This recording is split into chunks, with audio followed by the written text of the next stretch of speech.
Regional 360. Noticias para todos los peruanos. El presidente de la Federación de Periodistas del Perú, Ángel Sánchez, denunció que el gobierno busca empoderar a la llamada prensa alternativa para difundir propaganda a favor del presidente Pedro Castillo, tal como sucede en Bolivia y Venezuela, donde una prensa oficialista, financiada por el gobierno, se dedica a levantar la imagen del presidente y atacar a la oposición. En ese sentido, Sánchez, en diálogo con el diario Expreso, denunció la formación de un gremio alterno de medios que cumpliría con estos objetivos planeados por el gobierno.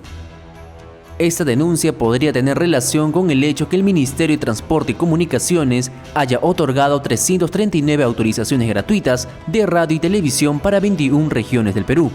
Así, los gobiernos locales considerados como zonas rurales y zonas de frontera se beneficiaron con esta medida, la cual tendría supuestamente como objetivo cerrar brechas de comunicación.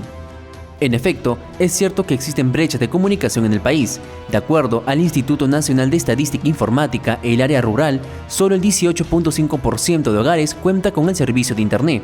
Sin embargo, esto no debería ser aprovechado para que el gobierno se cree espacios de propaganda, sino de educación e información tan necesarias. Varios programas periodísticos han denunciado que esta llamada prensa alternativa no tiene como objetivo informar, por el contrario, su objetivo es funcionar como una fuerza de choque contra los periodistas que le son incómodos al gobierno. Usted señala, ¿me permites terminar por favor la entrevista y luego lo entrevistas tú? Gracias. Congresista. Ay, Dios mío, este chico, ¿puedes grabarlo? ¿Cómo interrumpe? Lo que yo sé que este señor de esta prensa nos está interrumpiendo mientras estamos haciendo la entrevista, que quede constancia.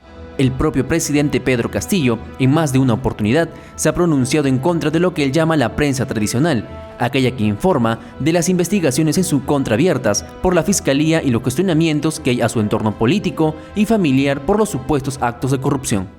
Pero no me voy a permitir en darle un centavo a aquellos que tergiversan la realidad. Ante estos hechos, la pregunta que salta es, ¿quién financia esta llamada prensa alternativa? Y sobre todo, ¿con el dinero de quiénes?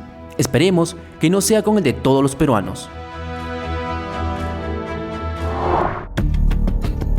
La ex viceministra de Transporte, Fiorella Molinelli, vuelve a estar en el ojo de la tormenta tras conocerse que la Fiscalía Anticorrupción solicitó 10 años de prisión en su contra por el presunto delito de colusión agravada, por los cuestionamientos a la adenda firmada por ella que habría beneficiado a la empresa ganadora de la concesión del proyecto del aeropuerto de Chinchero, Cusco.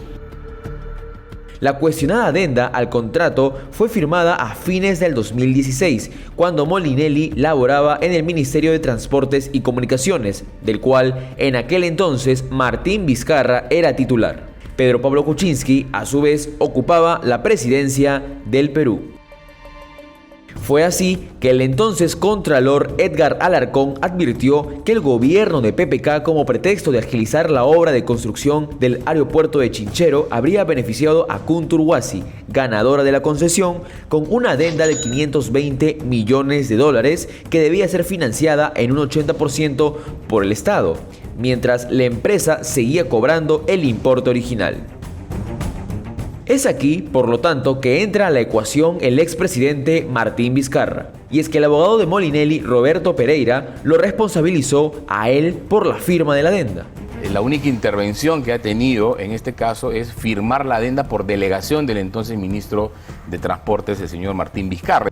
Lo indignante es que el polémico proyecto del aeropuerto en Chinchero viene enfrentando críticas por su presunta inviabilidad y las dudas respecto a su capacidad de ser un aeropuerto a la altura de las expectativas de la industria.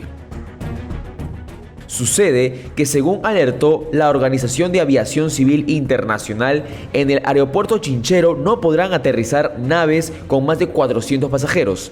El terreno nunca cumplió los exámenes de espacio aéreo, pruebas de viento ni simulación de aterrizaje, y la capacidad del aeropuerto no se daría abasto para la cantidad de viajeros que lo visitarían.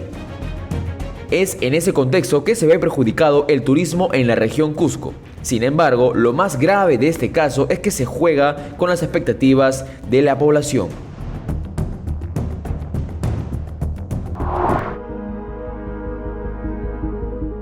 el Ministerio del Ambiente ha declarado estado de emergencia ambiental por 90 días el distrito de Urarinas en Loreto.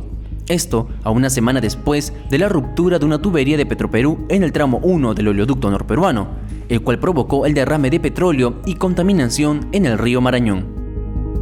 Esta medida se toma luego del informe del Organismo de Evaluación y Fiscalización Ambiental, OEFA, el cual indica que se ha afectado 848.400 metros cuadrados de cuerpo de agua del río Marañón. Asimismo, el derrame de petróleo se dio en una zona de pesca artesanal, es decir, para subsistencia diaria, dejando a estos pueblos sin alimentos por varios días. Sin embargo, desde que ocurrió la tragedia, los pobladores vienen denunciando el abandono del Estado y sus organismos de protección ambiental, así como de Petroperú, empresa que se comprometió a llevar víveres que tardaron en llegar. Fue por eso que pobladores de las zonas afectadas bloquearon el tránsito fluvial en el río Marañón, es decir, el transporte mediante botes o barcos, como voz de protesta para que el gobierno actúe de inmediato ante el derrame de petróleo, el cual pone en peligro su salud. Cabe destacar que en nuestro país son escasos los estudios que muestran el impacto en la salud de la población que tienen los derrames de petróleo. Si bien especialistas han señalado que los efectos a corto plazo suelen ser síntomas como dolor de cabeza, irritación de piel, irritación de ojos, vómitos y otros, los efectos a largo plazo son más difíciles de identificar, pero podrían ser más peligrosos. Por ejemplo, se sabe que los vapores que emana el petróleo nos hacen vulnerables al cáncer de piel. Por lo tanto, urgen acciones coordinadas para garantizar el acceso a los servicios de salud para las poblaciones afectadas. La noticia que importa en tu región desde Lima y todos los rincones del país. Regional 360.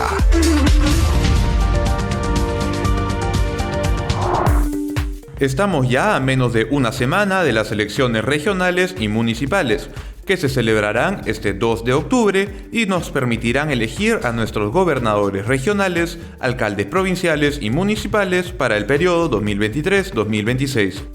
Como bien sabemos, en nuestro país el voto es obligatorio y la ley prevé penalidades para aquellos que no ejerzan su voto al sufragio en el marco de las elecciones. Para aquellos que viven en distritos catalogados por el Instituto Nacional de Estadística e Informática como no pobres, el monto de la multa a pagar es de 92 soles. Para los distritos considerados como pobres, el monto es de 46 soles. Y finalmente, para los distritos considerados como pobre extremos, aquellos que no vayan a votar este 2 de octubre deberán pagar 23 soles. Y esto no es todo. La ley prevé también penalidades adicionales para aquellos que no paguen la multa por no votar. Estos ciudadanos no podrán inscribir cualquier acto relacionado con su estado civil, es decir, registrar matrimonio, divorcio o viudez. No podrán realizar actos notariales ni firmar ningún tipo de contrato, ni podrán inscribirse en los programas sociales del gobierno. Para verificar si uno tiene multas electorales, basta con entrar a la página web multas.jng.gov.p e ingresar sus datos personales.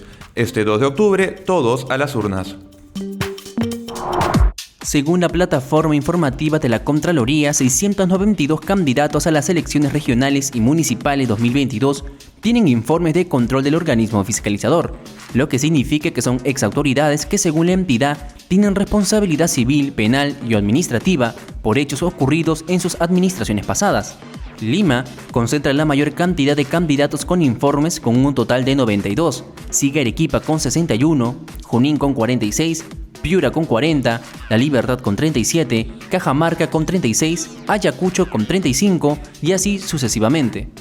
De este total de 692 candidatos cuestionados, 268 postulan a las distintas alcaldías distritales y 89 son postulantes a alcalde provincial. Mientras tanto, a nivel regional, 25 candidatos con cuestionamiento por gestiones pasadas son postulantes a gobernador y 10 aspiran a la vicegobernación regional. De los 692 candidatos que aspiran a un cargo en las próximas elecciones regionales y municipales, 372 registran responsabilidades penales, 272 responsabilidades civiles y 131 responsabilidades administrativas, que son objeto de investigación por el Poder Judicial, Fiscalías y Procuradurías. Regional 360. Noticias para todos los peruanos. El Ejecutivo volverá a atender los puentes con los pobladores que residen cerca a la mina Antapacay en Espinar, Cusco. Hace varios días, los campesinos de la zona han impedido que continúe el proyecto de integración Antapacay, expansión Tintaya, integración Corocohuayco. La razón de esta medida por parte de los pobladores de Espinar es que las obras de esta mina afectan la salud. Por ello, decidieron bloquear las vías principales, generando que los vehículos de otras empresas mineras importantes, como Las Bambas y UPBay, no logren realizar sus actividades productivas adecuadamente. Por su parte, la superintendente de comunicación de la minera Antapacay, Teresa Charca, recordó que la empresa minera desde 2010 al 2020 ha entregado $800 millones en canon y regalías a Espinar. Esto generó una mejor estabilidad social y oportunidades laborales para los comuneros. Además, es a través del canon y regalías que distritos como San Marcos, Ancash, Megantoni, Cusco, Chimbote, Ancash, Yarabamba, Arequipa, Coronel Gregorio Albarracín, Tacna, entre otros más, se beneficiaron con más de 2.000 millones de soles. Para el Estado es importante generar confianza y reactivar los proyectos que se encuentran paralizados, lo que genera un impacto negativo en la economía nacional. Solo Antapacay ha invertido $207.003 millones. No obstante, hasta no haber un retorno seguro de las actividades mineras de esta empresa, la región cusqueña será la más perjudicada al no percibir los derechos por contar con recursos mineros. Es común en nuestro país escuchar hablar del bloqueo de vías, es decir, medidas de protesta en las cuales un grupo de personas deciden impedir el libre tránsito en las rutas y carreteras del país con el objetivo de expresar una demanda o una queja. Por mencionar algunos casos, solo en los últimos días se han visto bloqueos en la mina Yauricocha, en Yauyos, Lima provincias, en Valle del Tambo, Arequipa y en Aymaraes, Apurímac. Muchos de estos bloqueos suceden ya que algunas comunidades de zonas mineras del Perú no sienten confianza en las empresas mineras para que operen con los recursos de la zona, como es el caso de los pobladores de Yauricocha y Valle del Tambo. Otros, al ver que sus demandas no son atendidas por el gobierno, deciden manifestarse empleando el bloqueo. Este es el caso de las protestas ocurridas en Aymaraes. Sin embargo, es importante destacar que el bloqueo de rutas es un delito contemplado por el artículo 200 del Código Procesal Penal y conlleva posibles penas de cárcel de hasta 10 años. En efecto, si bien la ley permite la protesta amparada en el derecho a la libertad de expresión, además de permitir tanto el paro definido como indefinido, los bloqueos son considerados como delitos ya que atentan contra el derecho al libre tránsito de la ciudadanía. De hecho, el bloqueo de rutas es considerado como un acto de extorsión. En ese sentido, las actividades que alteren el orden público y la tranquilidad social, como la quema de llantas, son consideradas como actos de vandalismo.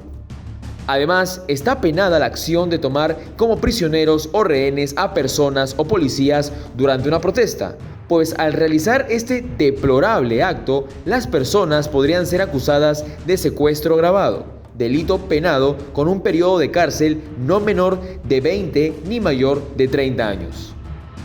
Por esa razón, todas las partes involucradas en estos conflictos, ya sea el Estado y las comunidades o empresas mineras y comunidades, deben agotar todas las vías de solución posibles de la manera más sensata, es decir, a través del diálogo y acuerdos que beneficien a todos. El 26 de septiembre de 1892 nació en Arequipa Honorio Delgado, reputado médico psiquiatra, filósofo, educador, lingüista y biólogo peruano. Honorio Delgado fue el primero en difundir las teorías psicoanalíticas en el Perú y uno de los primeros en la lengua hispana. De hecho, fue tanta la influencia que tuvo en su momento que el mismo Sigmund Freud lo citó en su obra Historia del movimiento psicoanalítico. Además, Honorio Delgado es considerado como uno de los fundadores de la psicología en el Perú, una eminencia que merece ser reconocida. Regional 360. Noticias para todos los peruanos.